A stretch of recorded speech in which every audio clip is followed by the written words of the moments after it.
নমস্কার। দুর্গা অনলাইন আর ইন্ডিয়ান ফেস্টিভ্যালের পক্ষ থেকে আজকে আপনাদের সকলকে স্বাগত জানাই। আজ আমরা হাজির হয়েছি সল্টলেকের একে ব্লকের দুর্গাপুজোর প্যান্ডেলে। এখানে কাজ করছেন এমন এক শিল্পী যিনি শুধু কলকাতার নয়, সমগ্র বাংলার পুজো শিল্পী জগতে বিশেষভাবে পরিচিত। উনি আর কেউ নন, শিল্পী বিশ্বনাথ দে, যিনি একদিকে অসাধারণ প্যান্ডেল শিল্পী, আবার অন্যদিকে তার লেখনী, তার কবিতার মাধ্যমে তিনি তার শিল্পভাব প্রকাশ করেন। আজ আমরা শুনব তারই মুখে তার শিল্পযাত্রা, অভিজ্ঞতা ও অনুভূতির গল্প। নমস্কার দাদা। প্রথমেই আমরা জিজ্ঞেস করতে চাই, আপনার শিল্পী জীবনের শুরুটা কেমন ছিল? কিভাবে আপনি দুর্গা পুজোর মধ্যে নিজেকে প্রকাশ করলেন? প্রথমে যেটা বলা সেটা হচ্ছে গিয়ে আমি অনেক বয়সেই দুর্গাপুজোর কাজ করতে শুরু করেছিলাম। সেটাও একদম বন্ধু বান্ধবদের সাথে একসাথে। সেটা আমাদের একটা গ্রুপ ছিল, শিল্পী মন নামে। তো সেখানে খুব যে ভালো লাগা নিয়ে শুরু করেছিলাম এমনটা নয়, বন্ধু বান্ধবদের ভালো লাগাটা অনেক বেশি প্রায়োরিটি ছিল। তো সেটা অনেকদিনই আগে, 2004, বিবেকানন্দ পার্ক অ্যাথলেটিক ক্লাব হরিদেবপুরে। তো সেইখানে আমরা এই কাজটা শুরু করতাম। প্রথমে ওই কাজ হয়েছিল রেশম গুটি দিয়ে একটা কাজ, এবং আমার ধারণা সময়ের বহু আগে একটা কাজ হয়েছিল। একদম আজকের দিনে যেরকম দুর্গাকে নিয়ে পরীক্ষা নিরীক্ষা করা হচ্ছে, আমরা সেই ধরনের পরীক্ষা নিরীক্ষা করেছিলাম 2004। এবং এখন যেরকম দুর্গাপুজোতে লাইভ পারফরমেন্স থাকছে, লাইভ কিছু এলিমেন্ট থাকছে, তখন আমরা গুটি পোকার যে 32 দিনের যে গুটি পোকা তৈরি হয়ে ওঠা রেশমের, সেইটা আমরা করে দেখিয়েছিলাম। 7 দিন ওখানে হয়েছিল। এবং আমরা যখন এই কাজগুলো, রিসার্চ ওয়ার্কগুলো করছিলাম, তখনও আমরা ওই রিসার্চ ওয়ার্কের ডকুমেন্টেশনটা ভিডিও ফরম্যাটে প্রজেকশনে আমরা দেখিয়েছিলাম। তো তখন অনেকে অনেক রকম কথাও বলেছিল। আজকে নিজেকে ভাবলে সেটা সময়ের অনেক আগেই আমরা করেছি। তো সেই হচ্ছে দুর্গাপুজোতে প্রথম আমার কাজ করা বন্ধু বান্ধবদের সাথে মিলিতভাবে। তারপরে দুম করে দুর্গাপুজোতে একক কাজ করি 2010-এ, প্রায় 6 বছর এরকম বন্ধু বান্ধবদের সঙ্গে। দায়িত্বটাও সেইভাবে খুব যে ছিল এমনটাও নয়, যে আরো 4-5 জন ছিল। আমি একটা পার্ট দেখলাম, ঠাকুরের ড্রয়িং করে দিলাম, কখনো একটা কনস্ট্রাকশনের ড্রয়িং করে দিলাম, মাঝে মধ্যে গেলাম, দেখলাম। 2009-এ প্রথম একটা কাজ আমরা 3 জন বন্ধু মিলে করেছিলাম, বরিশা তরুণ তীর্থ। তো সেইটাতে হলো কি, কাজটা করতে গিয়ে বাকি 2 জন অ্যাবসেন্ট হয়ে গেল, একদম নিজস্ব কারণে, কারিগরি কারণে। তখন পুরো দায়িত্বটা আমার ঘাড়ে পড়লো। এবং সেটা তখন তো এতদিন আগে হতো না। তখনকার পুজো ওই দিন 10-15 বডি ফেলে দিলে, একেবারে প্যান্ডেলে পড়ে থাকলে এটা উঠে যেত। ওই শেষে 10-15 দিন একদম আমি চাকরি করতাম, চাকরি থেকে ছুটি ছুটি নিয়ে করলাম। তখন ওই উঠলো, পুজোটা ভালো হলো। 2009 বরিশা করি, বেহালা, আমার বাড়ি বেহালা চাকরি। তো তারপরে 2010-এ আমি প্রথম একক কাজ করি। সেই থেকে আজ পর্যন্ত করছি একক কাজ। তো ওই আর কি, তখন আস্তে আস্তে আস্তে আস্তে ভালো লাগাটা তৈরি হয়ে গেল, দায়বদ্ধতাটাও তৈরি হলো। আচ্ছা, বহু বছর ধরে আপনি বিভিন্ন ক্লাবে পুজো করছেন, যেমন কুমোরটুলি, তারপর হচ্ছে কালীঘাট মিলন সংঘতে তো আপনি অনেকবারই আপনার শিল্পসত্তা দেখিয়েছেন। তো এই প্রত্যেক বছরে আলাদা আলাদা যে এই পুজোর অভিজ্ঞতা, সেইগুলো কিরকম হয়? সেটা কি আপনাদের কাছে, মানে আপনার কাছে কি কোনো নতুন নতুন চ্যালেঞ্জ নিয়ে আসে? আমার যেটা খুব ইচ্ছে, যেটা সেটা হচ্ছে কি, আমি দ্বিতীয়বার পুজোটা করি না, মানে 1 বছর করেই করি। বেশিরভাগ ক্ষেত্রেই তাই করেছি। 2-3টে ক্ষেত্রে ব্যতিক্রম হয়েছে। যেটা হচ্ছে কি, আমি AC park, Thakurpukur AC park, আমি যখন করি তখন এতটা নামই ছিল না, খুব অনামি একটা ক্লাব ছিল। আমি ওখানে পরপর 3 বছর করেছিলাম, 13, 14, 15। তারপরে কালীঘাট মিলন সঙ্গে করি হচ্ছে গিয়ে লকডাউনের 2020, 2020, সেটাও একদম খুব, মানে কি বলবো, একটার মধ্যে আবেগ জড়িয়েছিল। সেটা হচ্ছে অরুণ পাল, ওনার সঙ্গে কাজ করতেন, ঠাকুর জানাতেন। তো উনি বলেছিলেন তো অরুণদা মারা গেল, ওই জন্য পিরিয়ডটা করলাম।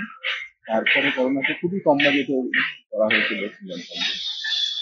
তারপরে তেইশটা একটু বেশি বাজেটে করা হলো, ইউনিটি করেছিলাম। ইউনিটিটা করে আমার টিকাটা মন পোষায় আর কি। তারপর 24-এ একটা বড় কাজ করেছিলাম। আমি জেনারেলি একটা কাজের পরে আসি এই ক্লাবটা করি না, আর কোথাও আমি দ্বিতীয়বার করি না। আমি কুমারটুলি পার্ক করেছি লাস্ট ইয়ারে, তার 2 বছর আগে কুমারটুলি সার্বজনীন করেছি, কিন্তু ওই 1 বছরই অজয় সংগতি করেছি। ও হ্যাঁ, বোসপুকুর শীতলা মন্দির আমি পরপর 2বার করতে বাধ্য হয়েছিলাম, এটা খুব জয়াদি করেছিলাম। তো তাছাড়া আমি যারা কাজ করেছি সবই প্রায় 1 বছর ধরেই করি। তার একটা থিম বেছে নেওয়ার সময় আপনার চিন্তা ভাবনার প্রক্রিয়াটা কিভাবে শুরু হয়? আমি বেসিক্যালি যেটুকু পারি আর কি, সবটা তো পারি না। সেটা হচ্ছে যে বিষয় ভাবনা কোনো একটা মাথায় থাকে, কিন্তু সবটাই নির্ভর করে জায়গার উপর, যে জায়গাটায় আমি কাজ করছি। তো সেটা একটা গলি হতে পারে, একটা মাঠ হতে পারে। আমি গলিতে খুব একটা স্বচ্ছন্দ নই, মাঠটা হলে নিজের মতো করে বাড়ানো যায়। তো এবার আর একটা যেটা সুবিধা হয় মাঠ হলে, সেটা হচ্ছে যে আমার একটা ভাবনা, সেটাকে আমার মতো করে আমি এক্সিকিউট করতে পারি। এবং মাঝে মধ্যে তো বলি বা কোনো সীমিত জায়গা, সেখানেও কাজ করতে হয়। তখন বেসিক্যালি কাজটা করতে হয় একদম ওই জায়গা অনুযায়ী বিষয় ভাবনাটাকে বিল্ড করতে হয়।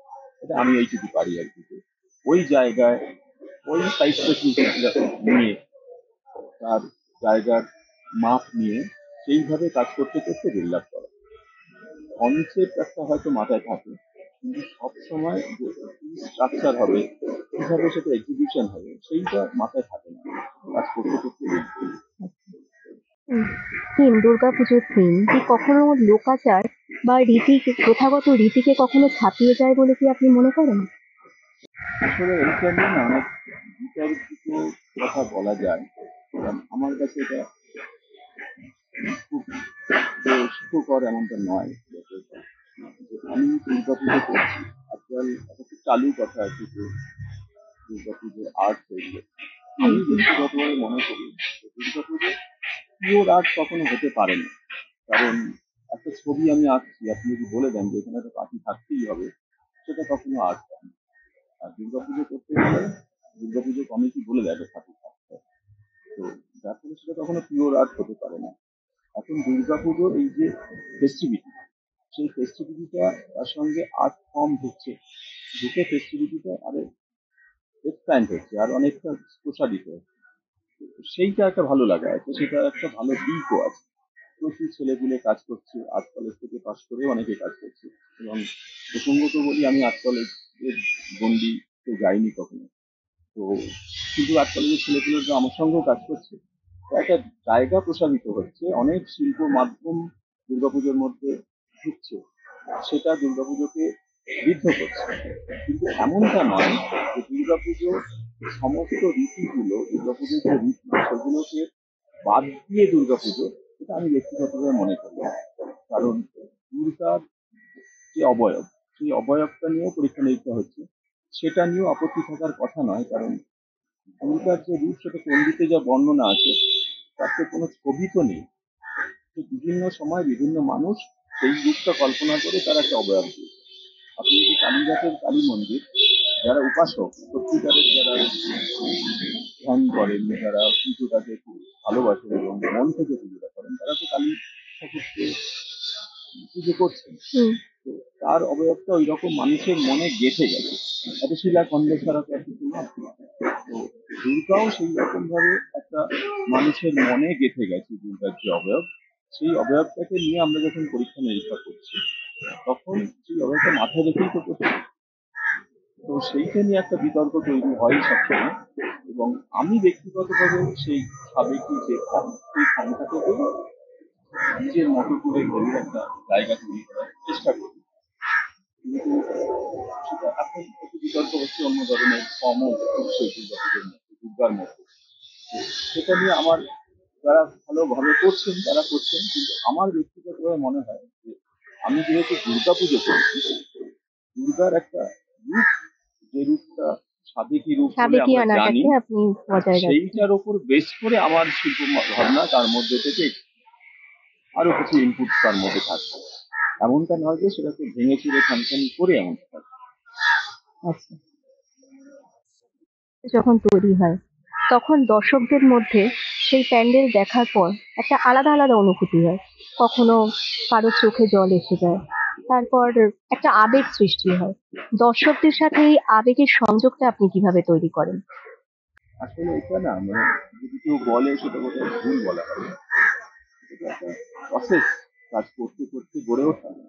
এটা সবসময় নিজের হাতে থাকে না, এটা হয়ে যায় কখনো কখনো।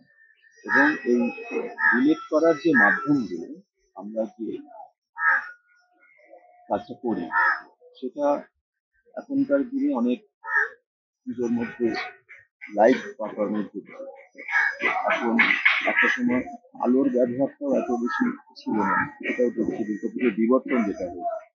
একটা সময় তো বাঁশ কাপড়ের প্যান্ডেল হচ্ছে, তারপর বিষয় ভাবনা থেকে যখন আস্তে আস্তে শুরু হয়েছে, এবং আপনি বলতে পারেন যে ধানের প্যান্ডেল, বন্ধন দেওয়ার একটা কাজ, সেই কাজটার পরেই তো থিম পুজো ব্যাপারটা তো তৈরি হলো, এবং বিজ্ঞাপন এলো এটাকে।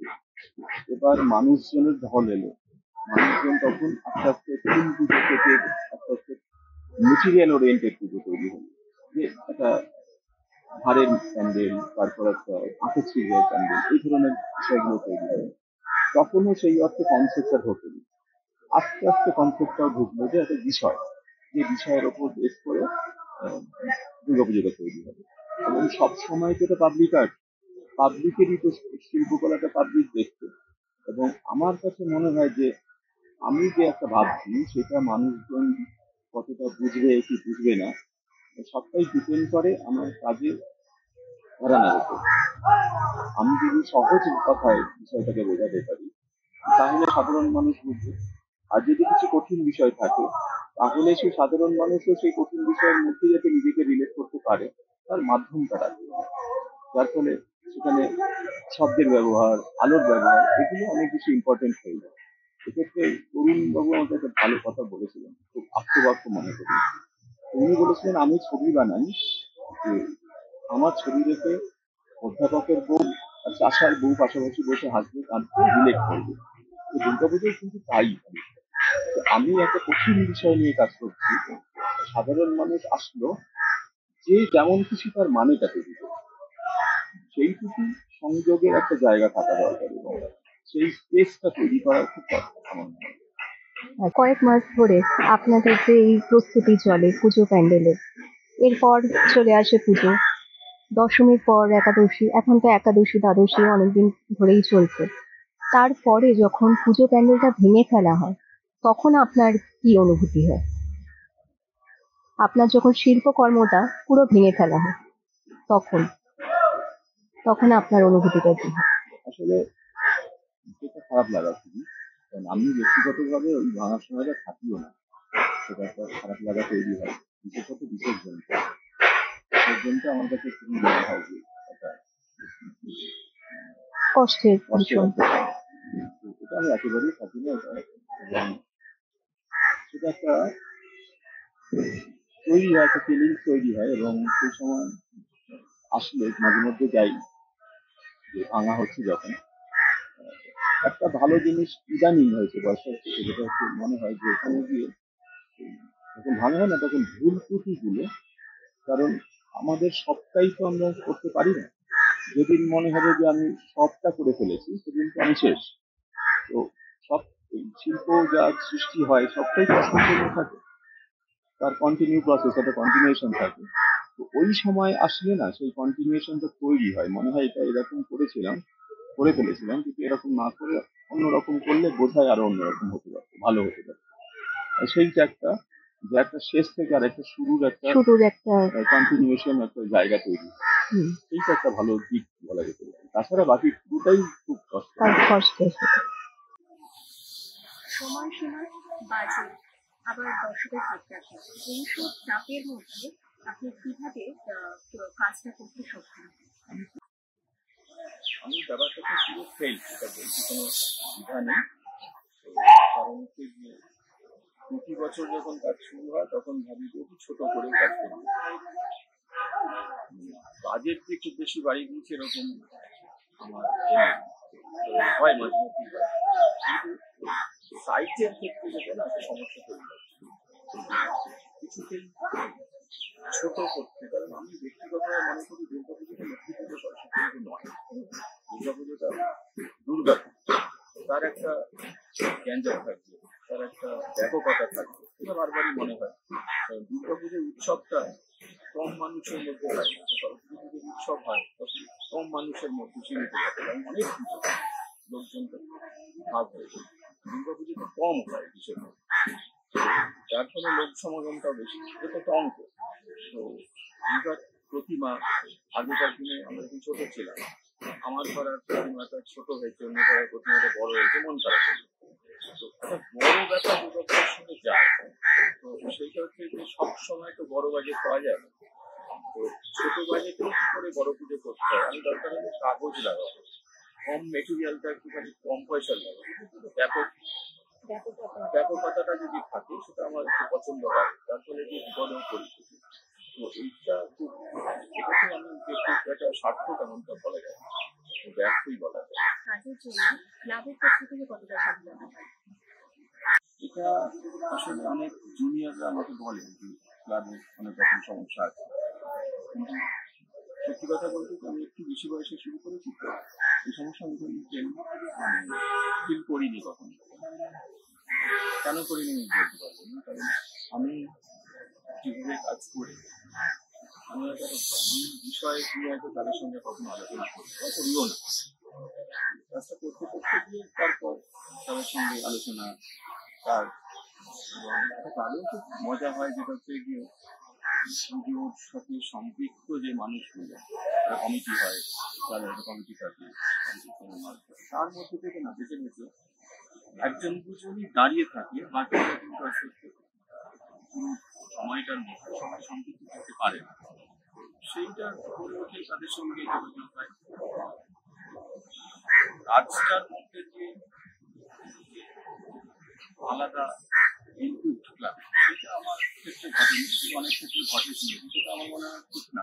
কিন্তু সেটা অনেক সময় জুনিয়রদের ক্ষেত্রে হয়তো হয়, যখন পুজোর তার থেকে আর্টিস্টের নামটা কম হয় তখন হয়তো হয়। কারণ আমাকে একজন আমার দাদা উনি মানুষ, উনি বলেছিলেন একটা কথা, আমি যখন প্রথম খুব ইম্পর্টেন্ট একটা কথা বলেছিলাম, অতটা মানে বুঝিনি, পরে বুঝেছি।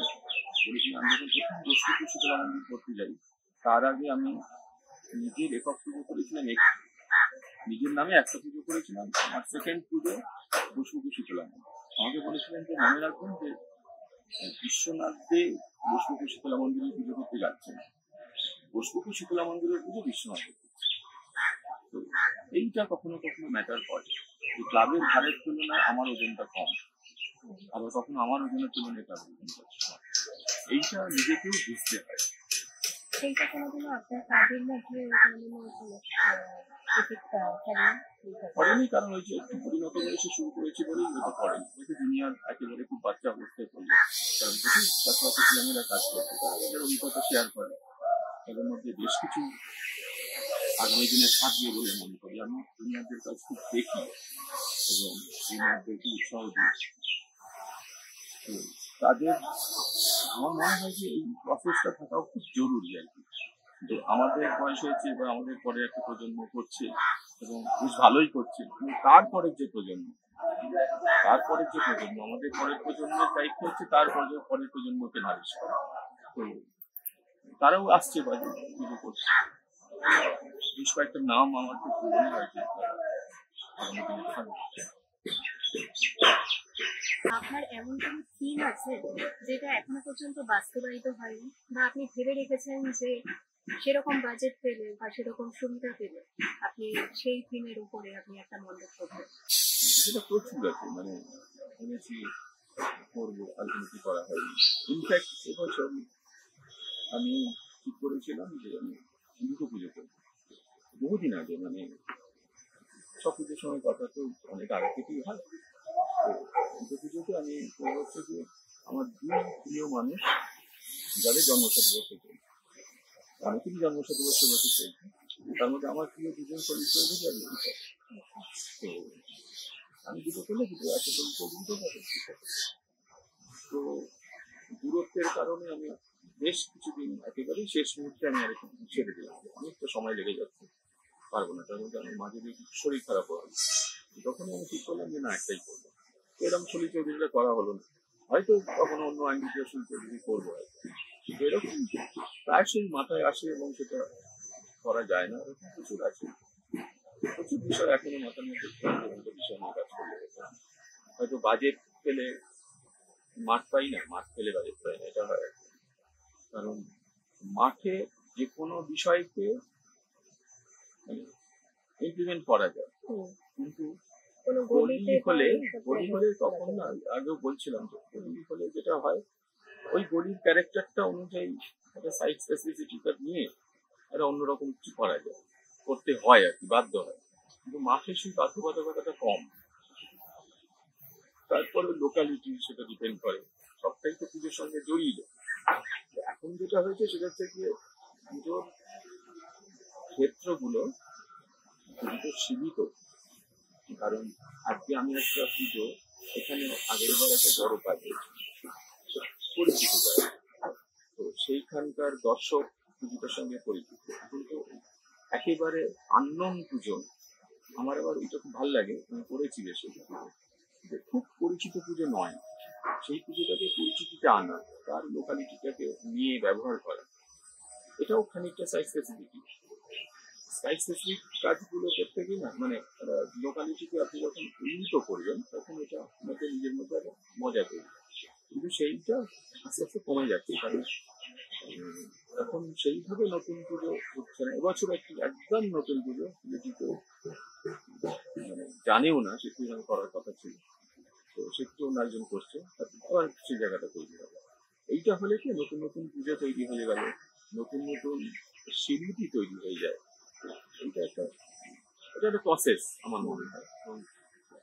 আজকে এই পুজো দেখে পাশের পুজো যদি আর একটু বড় হয়, এর মধ্যেই হয়েছে কি, কিন্তু ওই জায়গাটা না একটু মনে হচ্ছে একটু থমকে গেছে, সেটা বাজেট বা অর্থনৈতিক অবস্থান সবটা নিয়ে নিজের শিল্প সত্তার দিকে, আর আমাদের সাথে অনেক কিছু শেয়ার করে দেবেন, তার শিল্প ভাবনা, তার শিল্প সত্তার নানা অভিজ্ঞতা।